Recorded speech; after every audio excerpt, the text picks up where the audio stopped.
Yeah.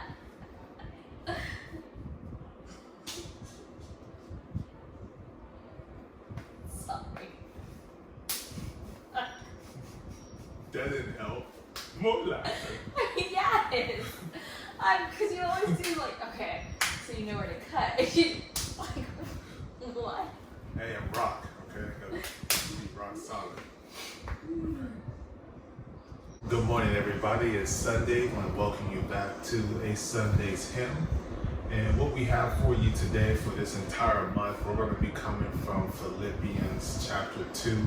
There's a lot of great scriptures that I feel have resonated with me personally and with us in this time that we are in right now. Exactly. I always try to look for that word, that combination word that never comes and starts with a C. But anyways, yes, these times that we are facing. So we're going to start, we're going to be bouncing around. We're not going to go from chapter 2, verse 1 and work our way down. Just going to hit them where we feel we are today. So we're going to come from Philippians 2, chapter 6, and we're going to go through to verse 7. Who though he... Sorry, Philippians chapter 2, verse 6 and 7. Yes, there we go. Not who though, but who though he was in the form of God, did not count equality with God a thing to be grasped, but emptied himself by taking the form of a servant and being in the likeness of men. These past 6 weeks, 7 weeks have been extremely tough. There has been a lot of lives lost due to injustices, due to people not having the mindset of being a servant, but having the audacity to feel as though they are higher than the people on which they serve. I mean, I think it's pretty powerful to know that God Himself, the truth and the light, the Savior of all saviors, the doer of all doers, anything that He says will come to pass, has that much power. And to think of the fact that Jesus, a part of the Trinity, His blood alone covers yesterday, covers today, and has covered into the future. He died over 2,000 years ago. But He Himself came down to earth. That way He can be amongst the people and to be a servant. That should say a lot to those who are in a position to protect and serve us. That the power of all power, He Himself came down to be a servant. Not to be the man, not to be the ruler of subjects, but being a servant to His people, to His creation. And He was born in the likeness of man. So for us, when we read this scripture, I think we need to take the perspective of we need to empty ourselves, get out of it our own way, our own mentality, our own selfish, purpose-driven, achieving, winning, making sure we're here and everyone's there. Whoever we gotta trample on to get to the top. We need to eradicate our mentality and be a servant. Take that form, take that shape, take that mind frame to be a servant of the people. I understand we're born in the likeness of men, and men are selfish. Men are overly and aggressively ambitious towards achieving certain goals, towards achieving riches. But we need to take the form of being a servant and be a person, be an individual that is full of love and compassion, to really be of service to our people, to protect and provide, not to use the powers that we think we have to rule others. Right. So, as Flo was saying, Jesus Christ is God, but He has enough wherewithal, understanding, and humbleness to reverence God and to do His will to serve the people that God created. In this day and age, who are we human beings to think we are so mighty as to subject others to our will? And if you sneeze, cough, wink, or try to breathe, I can say no.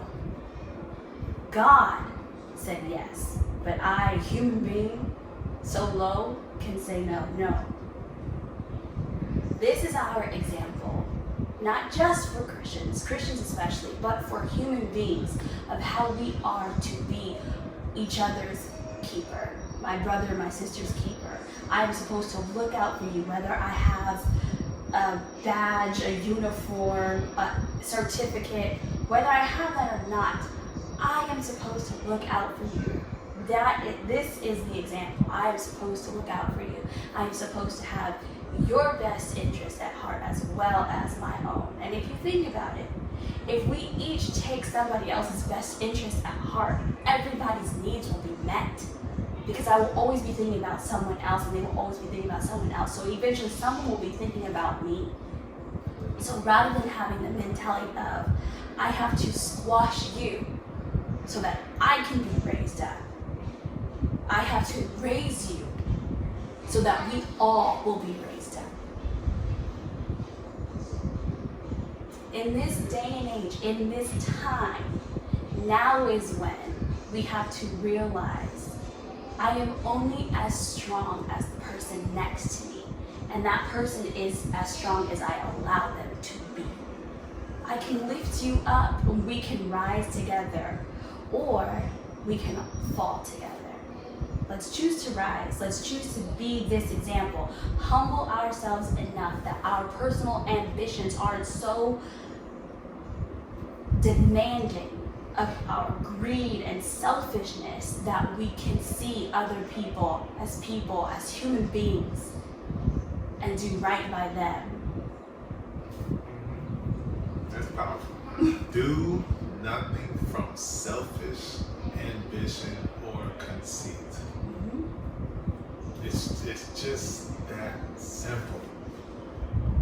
We all have blood that runs through us. We're all made up of some portion of water. That should be the commonality of a person. When you see a person, you see, dang, they have blood running through them just like me. They have a heart, they have a brain, they have a liver, they have limbs. That's what it should be.